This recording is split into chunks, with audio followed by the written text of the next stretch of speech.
Boa noite a todos os nossos irmãos de Japeri. Gostaria de começar o nosso encontro agradecendo essa oportunidade, como sempre fazemos, agradecendo essa oportunidade de estarmos juntos nesses momentos de estudo. Agradecemos a oportunidade de estarmos irmanados através dos nossos pensamentos, dos nossos sentimentos. Anseio pelo momento em que todos nós poderemos voltar a nos reunir fisicamente e poderemos estar juntos nas atividades da Seara. Eu confesso, e já fiz isso algumas vezes, sem medo de ser repetitivo, eu confesso a saudade que eu sinto daqueles momentos que passávamos juntos, daquelas quartas-feiras, daqueles domingos, daqueles momentos em que nós nos reuníamos para falar de Jesus. Lembro, por exemplo, dos nossos amigos, não vou nominá-los todos correndo o risco de ser injusto, mas lembro, por exemplo, da figura do seu Rui, que tantas vezes me fez companhia, que tantas vezes conversamos, e tantos outros irmãos dessa seara maravilhosa. Eu espero sinceramente que estejam todos bem. Nós estamos vivendo nesse momento de transição planetária, nessa reta final da chamada transição planetária, onde nós já sabíamos que passaríamos por momentos difíceis e naturalmente que já nos preparávamos para isso há bastante tempo, e só temos a agradecer por essa oportunidade de estarmos reencarnados exatamente nesse momento, para que nós possamos nos fortalecer na fé, nos robustecer nas nossas convicções e colaborar com a melhora do mundo. Nós devemos nos perguntar com muito afinco, diariamente, o que Jesus espera de nós.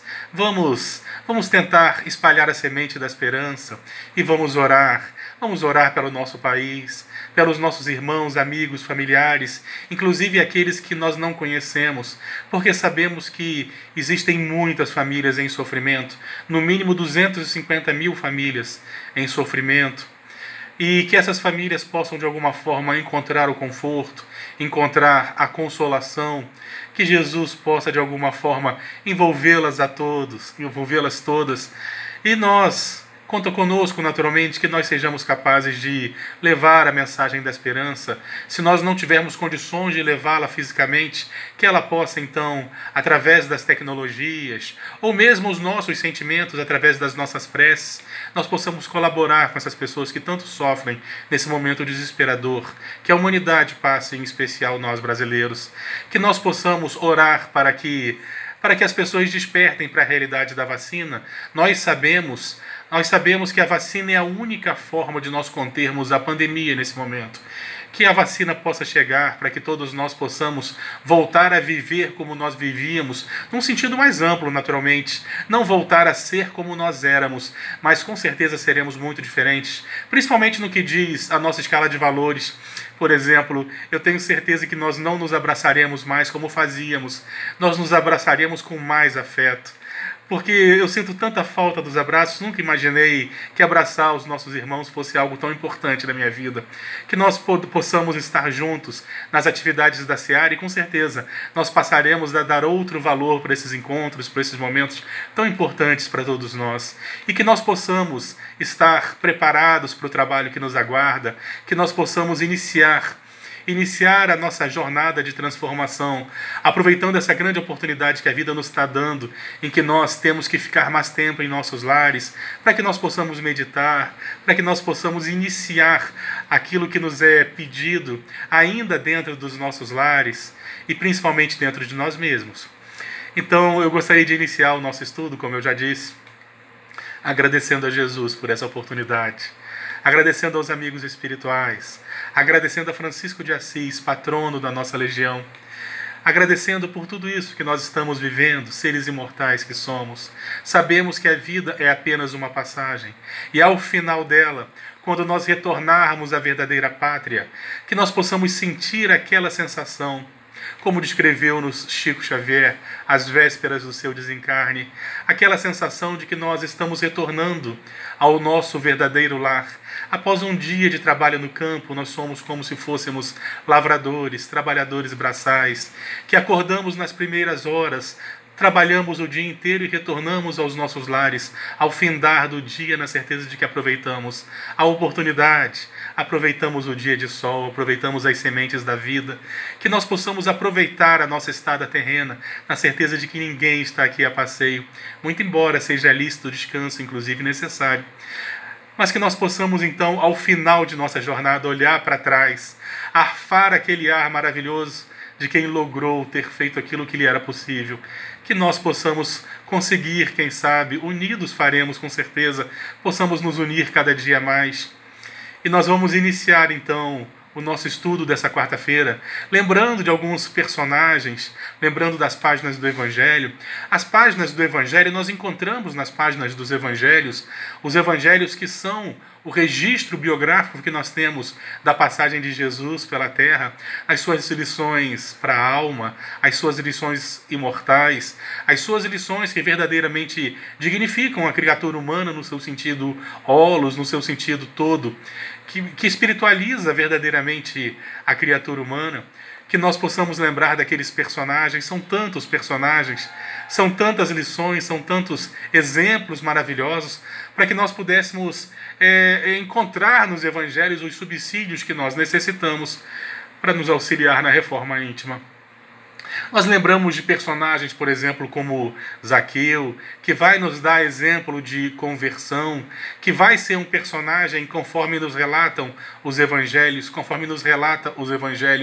era um personagem controverso, era um publicano, possivelmente uma pessoa desonesta, e exemplo de conversão, nós vamos lembrar da figura de Pedro, que era covarde, titubeante, que nega a figura de seu mestre por 3 vezes, mesmo depois de Jesus ter lhe alertado. E no momento que cai verdadeiramente a ficha do que estava à sua volta, ele se transforma num dos pilares, num dos personagens mais importantes dos evangelhos. E hoje eu tenho certeza que nós não teríamos o Ocidente tomado pela mensagem de Jesus se não tivesse existido figuras como Pedro, figuras como Paulo. Nós vamos lembrar de personagens como o centurião romano, que nos dá uma lição maravilhosa de humildade, quando ele, sendo um chefe de uma centúria, quando sendo ele uma espécie de um general romano, ele vai pedir socorro a Jesus e dá uma demonstração de fé e lógica impressionantes, como nós já tivemos oportunidade de estudar. Nós vamos lembrar da figura da Verônica, aquela mulher que sofria um problema hemorrágico, que com muito sacrifício vai ao encontro de Jesus e com muito esforço, determinação e fé, toca-lhe as vestes, e é o suficiente para que ela consiga vencer aquilo que lhe atormentava por muitos anos. Nós vamos lembrar da figura de Lázaro como sendo um exemplo de novas oportunidades. Lázaro é a representação clara da reencarnação. A figura de Lázaro, aquele personagem que é chamado a Jesus para que retorne à vida, estando ele num estado cataléptico, nós vamos tendo ali a oportunidade que é dada para um homem, oportunidade de recomeço, uma oportunidade de terminar aquilo que ele veio fazer. É o símbolo da reencarnação, porque nós reencarnamos para que nós possamos nos vencer, para que nos é dado uma nova oportunidade, para que nós possamos corresponder às expectativas daqueles que nos amam, da nossa família espiritual, para que nós possamos nos vencer, para que nós possamos ceder verdadeiramente às lições da caridade, às lições do amor. Não podemos esquecer de Marta e Maria, irmãs de Lázaro, que nos dão uma lição maravilhosa da escolha dos valores, das oportunidades que temos. Quantas vezes nós desperdiçamos grandes oportunidades com coisas pequenas do mundo, e Jesus vai nos deixar essa lição maravilhosa da melhor parte, para que nós saibamos fazer as melhores escolhas. Nós não podemos esquecer a figura de Maria de Magdala. Maria de Magdala, aquela das mais belas, talvez a mais bela conversão de todos os evangelhos. Nós sabemos muito pouco a seu respeito, porque os evangelhos não fazem muita referência a ela, e muito do que nós sabemos no seu contexto histórico foi escrito muito tempo depois. Mas o que nós sabemos sobre Maria de Magdala é que ela, segundo o evangelista registrou, ela era uma mulher endemoniada, ela era possuída por 7 demônios, era uma mulher então obsidiada, como nós entendemos nos dias de hoje, através dos estudos que nós fazemos. Era uma mulher então atormentada, que sintonizava com espíritos perseguidores, com espíritos perturbadores. É uma mulher que vivia na hipnose das coisas do mundo, porque se assim não fosse, ela não sintonizaria por tanto tempo. Ela era então uma dessas mulheres que nós chamamos de mulheres equivocadas. Como existem também muitos homens equivocados, mas a transformação dela não foi feita por homem algum. Porque após o seu encontro com Jesus, e teria sido um único encontro em Betsaida, quando ela ouvia ele falar pela primeira vez, ela mudou a sua vida completamente. E quantos de nós seríamos capazes de fazer o que ela fez? De mudarmos-nos completamente de um dia para o outro após um único encontro com Jesus. Ah, Guilherme, Paulo de Tarso também. Paulo de Tarso também, após o seu encontro com Jesus, ele mudou a sua vida completamente. Mas nós não podemos esquecer que Saulo era casto. Era uma pessoa religiosa, era uma pessoa disciplinada. Não era ele a mais grandiosa, não era ele a mais grandiosa conversão dos evangelhos, porque Maria de Magdala era todo equívoco, senão não sintonizaria ela com 7 espíritos perturbadores. Não seria ela uma personagem endemoniada, como nos informa Mateus. Então, a conversão de Maria de Magdala talvez seja a conversão mais linda de todos os evangelhos. Então, todos esses personagens que existem nos evangelhos, muitos outros, todos esses personagens nos trazem lições que verdadeiramente nos auxiliam na nossa vida, nas nossas jornadas, que vão nos oferecer aqueles subsídios verdadeiramente que nós necessitamos para a nossa reforma íntima em todos aqueles personagens.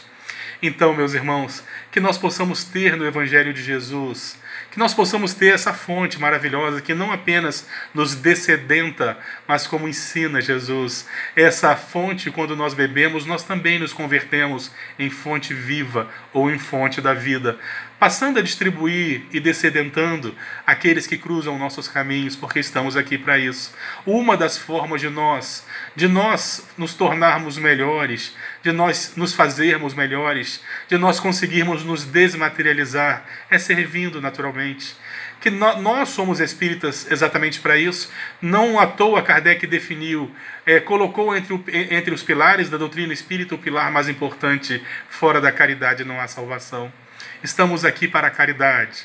A caridade, conforme nós já estudamos, a caridade em princípio para conosco, que nós chamamos de reforma íntima, e a caridade para os demais, para aqueles que estão à nossa volta, porque a caridade é a essência do amor. A caridade é o amor posto em movimento, e se nós estamos aqui para vibrar nas sintonias do amor, a caridade é o caminho mais perfeito.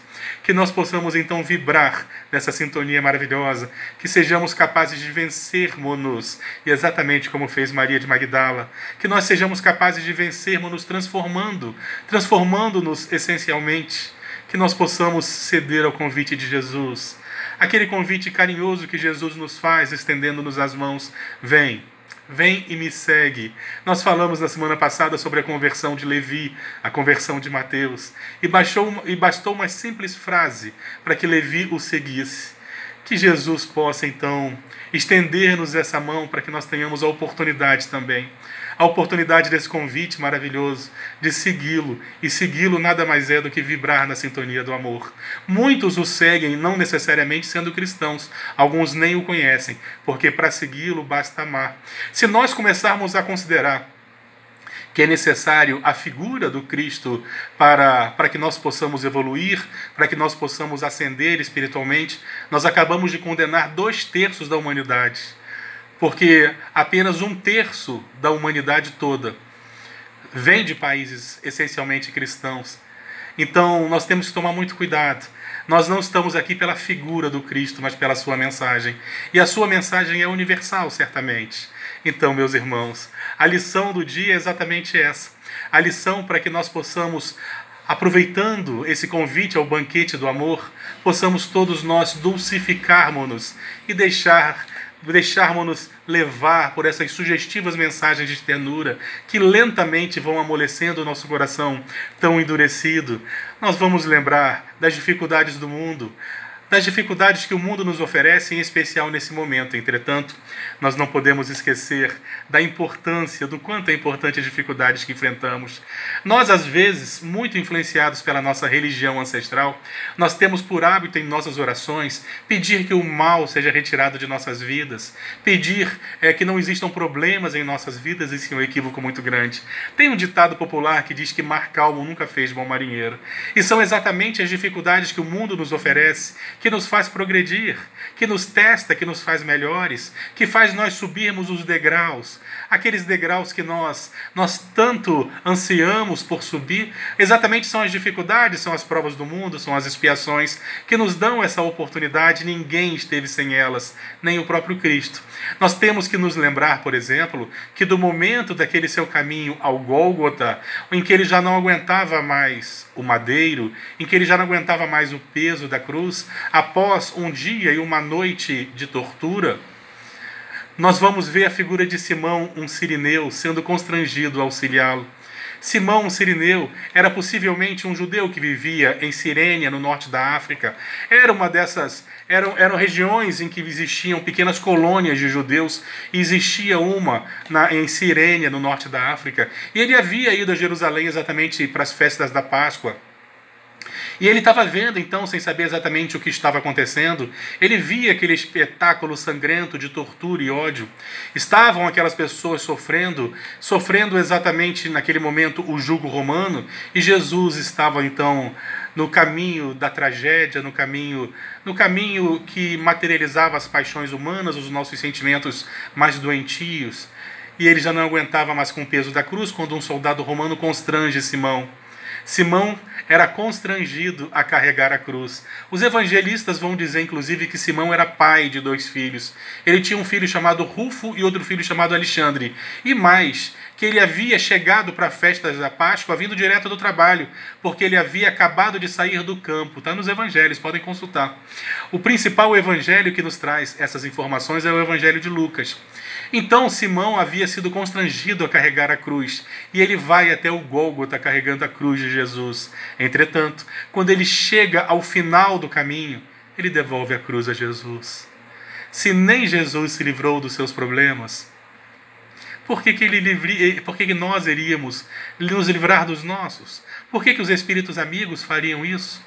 Os amigos espirituais nos auxiliam, sim, amplificam a nossa capacidade, as nossas percepções, fortalecem a nossa fé, nos dão sugestões, inspiram-nos. Mas nós temos que enfrentar as dificuldades são nossas.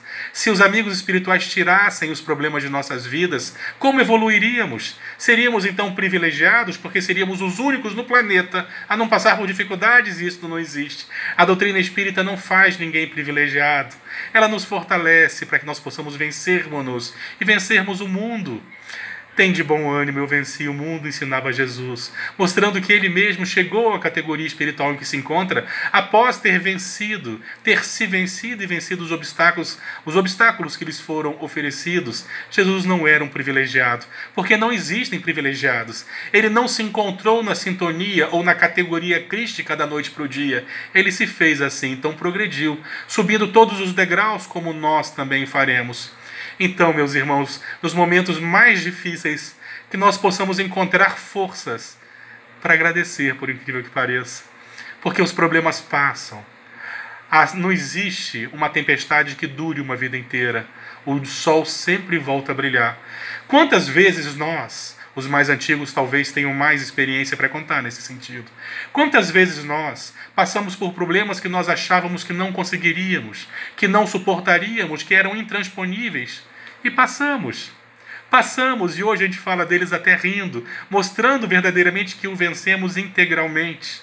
Então, meus irmãos, mar calmo nunca fez bom marinheiro, e nós sabemos que momentos difíceis virão.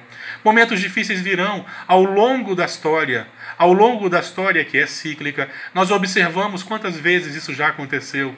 Tudo isso que nós estamos vivendo, nós podemos lembrar da história recente, exatamente quando nós vivíamos a gripe espanhola. Nós talvez ainda estivéssemos numa encarnação anterior, ou não sei. Mas certamente não é a primeira vez que nós passamos por algo do tipo, pelas pandemias. Nós não podemos esquecer que 9 anos após a gripe espanhola, houve uma grande crise econômica mundial que começou com o chamado crack da Bolsa em Nova York, e nós tivemos diversos países mergulhados em dificuldades financeiras. Nós que também vivemos uma economia frágil, é natural que nós tenhamos muito trabalho daqui a uns anos, é natural que nós nos preparemos para servir, para trabalhar, e que nós não esqueçamos que essa não é a verdadeira vida. Nós estamos aqui temporariamente. Nós estamos aqui e nos candidatamos ao serviço. O que Jesus espera de nós. Alguns dirão assim, mas Guilherme, eu não posso, porque eu tenho família. Ah, meus irmãos, Simão Cirineu era pai de Alexandre Rufo, também tinha família. Mas eu tenho meu trabalho. Ele estava acabando de chegar do campo, ele também tinha trabalho. E foi com Jesus, caminhou ao lado de Jesus, e nos relata a tradição, e nos relata alguns espíritos, que quando ele sai daquele espetáculo terrível, que muitos não participariam, porque era sexta-feira do Pessa, era o início da festividade das Páscoas, e os judeus todos tinham que estar usando roupas alvas, roupas brancas para participar da cerimônia, e ele estava ali correndo o risco de sujar-se. Ele caminha ao lado de Jesus, e envolto naquelas energias maravilhosas. A tradição vai nos contar que ao retornar para Cirênia, ao norte da África, para a comunidade onde ele vivia, ele teria fundado a primeira comunidade cristã fora de Jerusalém. Meus irmãos, Jesus nos convida, vem e me segue. Talvez sejamos nós candidatos ao cargo de trabalhadores da última hora, porque eu tenho certeza que muitas outras oportunidades nos foram oferecidas e Jesus não nos encontrou para o trabalho. Que nós possamos estar aptos, prontos, na certeza de que daremos o nosso melhor, e são grandes oportunidades de servir com esperança, como verdadeiramente semeadores da paz, da esperança, do amor. Que nós possamos orar por aqueles que sofrem, que nós possamos orar por aqueles que têm as suas famílias nesse momento desestabilizadas, pelos dirigentes do nosso país, para que nós possamos de alguma forma colaborar com a transformação do mundo, para que esse momento mais difícil passe mais depressa. Que a paz de Jesus permaneça entre nós.